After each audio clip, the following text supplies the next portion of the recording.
அனைவருக்கும் வணக்கம். அடியேன் டாக்டர் வி சங்கரதேவி, தோல் அழகியல் சிகிச்சை மருத்துவர், ஆன்மீக சொற்பொழிவாளர். இன்றைய தினம் நாம சிந்திக்க இருக்கின்ற ஆலயம் புதுச்சேரியை வேதபுரி என்று சொல்லக்கூடிய நம் அற்புதமான இந்த ஊரிலே மிகவும் பிரபலமான தொன்மையான விளங்கக்கூடிய மணக்குள விநாயகர் ஆலயத்தினுடைய சிறப்புகளை இந்த பதிவுல நாம பார்க்க.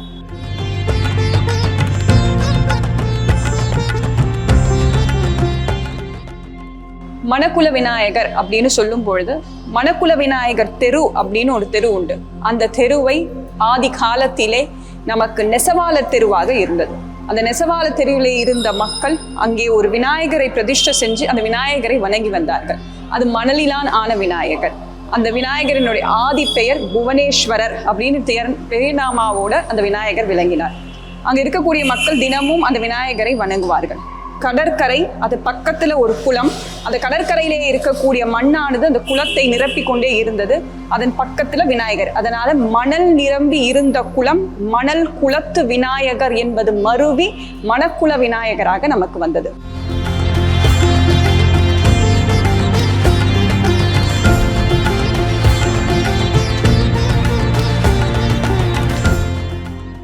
இந்த விநாயகரை பற்றி சொல்லும் பொழுது பிரெஞ்சின் படையெடுப்பும் பொழுது நம் சமயத்தை அழிப்பதற்காக ஆலயங்களையும் அழித்தார்கள். அப்படி இந்த விநாயகரை அந்த குளத்துல எடுத்து போட்டாங்க. ஒரு தடவை போட்டாங்க, திருப்பி அடுத்த நாள் காலையில பார்த்தா விநாயகர் அதே இடத்துல வந்து இருந்தார். திருப்பி 2வது முறையும் அவ்வாறு செய்தார்கள். அப்பையும் விநாயகர் வந்து இருந்தார். 3வது முறை செய்தார்கள். அப்படி செய்யும் பொழுது 3வது முறையும் விநாயகர் அதே இடத்தில் வந்து இருந்தார். இதை பார்த்த பிரெஞ்சு படையினர், ஆட்சியினர், இது விநாயகருக்கு ஏதோ ஒரு அற்புத சக்தி இருக்கிறது போன்று என்பதற்காக தாங்களே ஒரு பரிகாரம் ஆரம்பித்து ஒரு சின்ன ஆலயத்தை எழுப்பினார்கள். அப்படி அந்த பிரெஞ்சு ஆலயத்தில் இருக்கக்கூடிய பிரெஞ்சு ஆட்சிக்காரர்களையே ஒரு ஆலயம் எழுப்ப வைத்த ஒரு அற்புதமான சக்தி வாய்ந்தவர் இந்த மணக்குள விநாயகர். இந்த மணக்குள விநாயகர் நம்ம காலப்போக்கிலே கொஞ்சம் சேதம் அடைந்ததுனால இன்னைக்கு நாம கருவறையில பார்க்கக்கூடிய விநாயகர் ஆகம விதிப்படி இருக்கக்கூடாது என்பதற்காக பெரிய விநாயகராக நமக்கு செய்து வைத்திருக்கிறார்கள். ஆக 2 விநாயகர் இருக்கக்கூடிய ஆலயம் அப்படின்னா நம்ம மணக்குள விநாயகர் ஆலயம். அது வலப்பக்கத்துல பாத்தீங்கன்னா நாகபந்தனம் அப்படின்னு சொல்லக்கூடியதாக இருக்கும். இப்படிதான் நம்மளுடைய அமைப்பு கருவறையில இருக்கும். அந்த பீடம் இருக்கக்கூடிய இடத்தின் கீழே என்றைக்கும் நீர் சுரந்து கொண்டே இருக்கக்கூடிய கிணறு இருக்கிறது. இப்படிதான் மணக்குளத்து விநாயகர் நமக்கு மணக்குள விநாயகராக மாறினார்.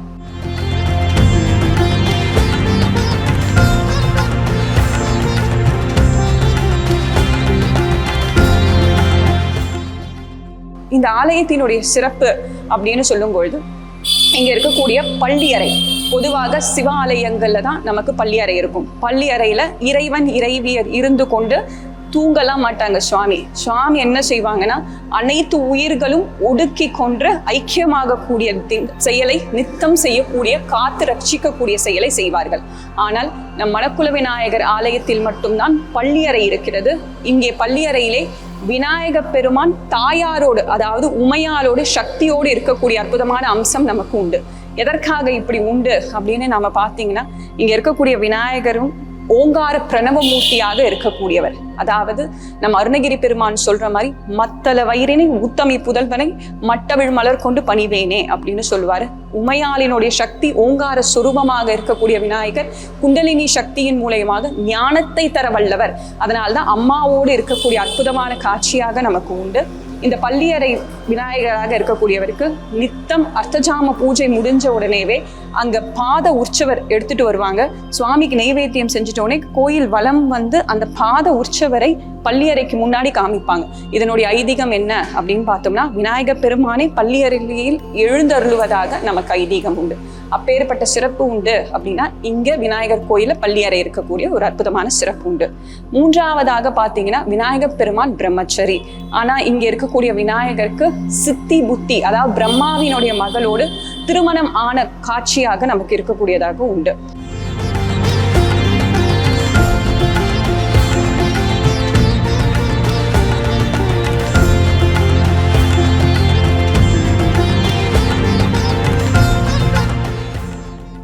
பொதுவாக விநாயகர் பெருமான் என்னதான் இருந்தாலும் அவர் பிரம்மச்சாரி தான். நமக்கு குணங்களை, அதாவது பண்புகளை, சித்தி புத்தி என்ற பண்புகளை, இச்சாசக்தி கிரியாசக்தி என்று சொல்லக்கூடிய பண்புகளை நம் இறைவனோடு இணைத்திருப்பதனால இங்க இருக்கக்கூடிய விநாயகருக்கு சித்தி புத்தி விநாயகராக நமக்கு அருள் பாவிக்கின்றார். திருமண காட்சி, அதாவது திருக்கல்யாண வைபவம் என்பது மணக்குள விநாயகர் ஆலயத்துல பிரம்ம உற்சவம் அப்ப நடக்கக்கூடிய ஒரு அற்புதமான காட்சியாக நமக்கு உண்டு.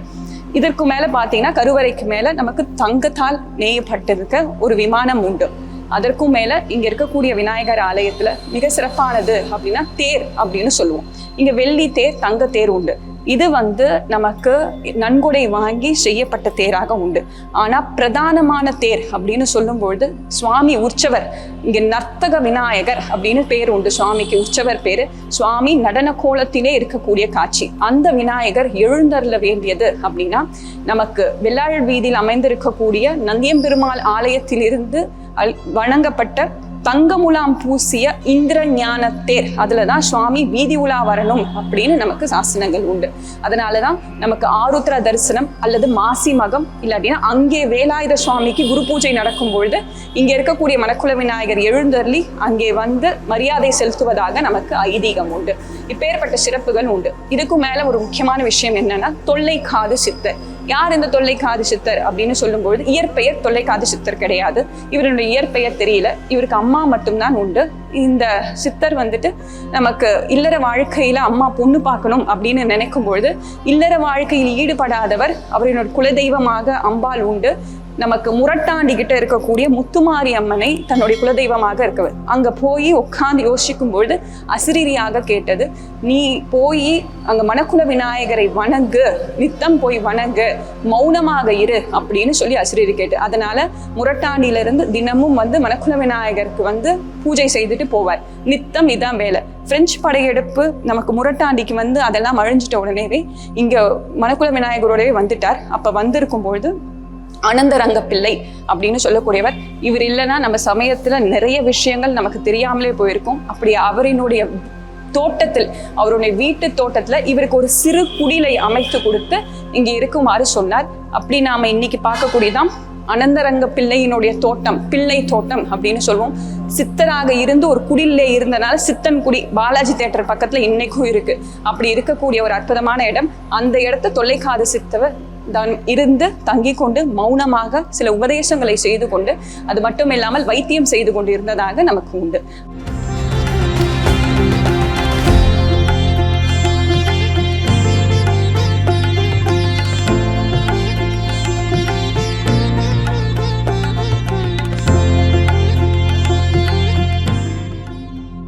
அப்பேற்பட்ட அந்த சித்தர் வழிபட்ட ஸ்தலம் அப்படின்னா இந்த மணக்குள விநாயகர் ஸ்தலம்.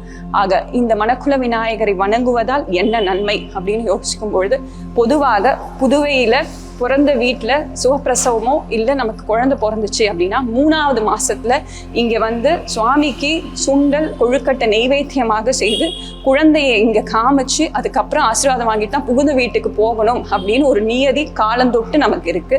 அப்புறம் அது மட்டும் இல்லாமல் புது வாகனங்கள் வாங்குறோம் அப்படின்னா இந்த விநாயகர்கிட்ட நாம வணங்கிட்டு போகணும் அப்படின்னு ஒரு நியதி உண்டு. திருமணமாகணும் அப்படின்னா சுவாமி இங்கே இருந்து கல்யாண காட்சியை கொடுப்பதனாலே நமக்கு திருக்கல்யாண தடைகள் இருக்கு அப்படின்னா கல்யாண தடை நீக்குவதற்காகவும் இந்த விநாயகர் பெருமான் அருள் பாவிக்கின்றார்.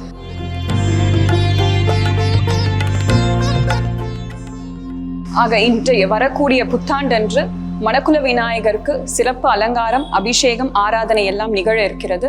இந்த ஊர் மக்கள் மட்டும் இல்லாமல் வெளி மாநிலங்கள், வெளிநாட்டிலிருந்து வரக்கூடியவர்களுக்கும் ஈர்த்து இருக்கக்கூடிய பெருமான் அப்படின்னா இங்க இருக்கக்கூடிய மணக்குள விநாயகர். அப்படி இங்கே இருக்கக்கூடிய விநாயகரை வழிபட்டு விநாயகர் அப்படின்னு சொல்லும்பொழுது வி என்றால் விசேஷமான, நாயகன் என்றால் தலைவன், விசேஷமான தலைவர். வி என்றால் இல்லை அப்படின்னு அர்த்தம். வி என்றால் இல்லை, நாயகன் அப்படின்னு சொல்லுவோம். இவருக்கு மீறி ஒரு நாயகன் இல்லை, தலைவன் இல்லை என்று சொல்லக்கூடிய விநாயகர் நம் தடைகளை, விக்னங்களை தீர்க்கக்கூடியவர். அதனால விக்னேஸ்வரர் அப்படின்னு சொல்லக்கூடிய பெருமான்.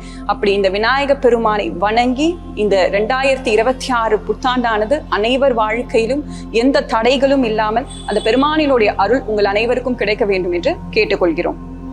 பாண்டி பாட்காஸ்ட் யூடியூப் சேனலை சப்ஸ்கிரைப் செய்யுங்க. ட்விட்டர், ஃபேஸ்புக், இன்ஸ்டாகிராம்ல தொடருங்க.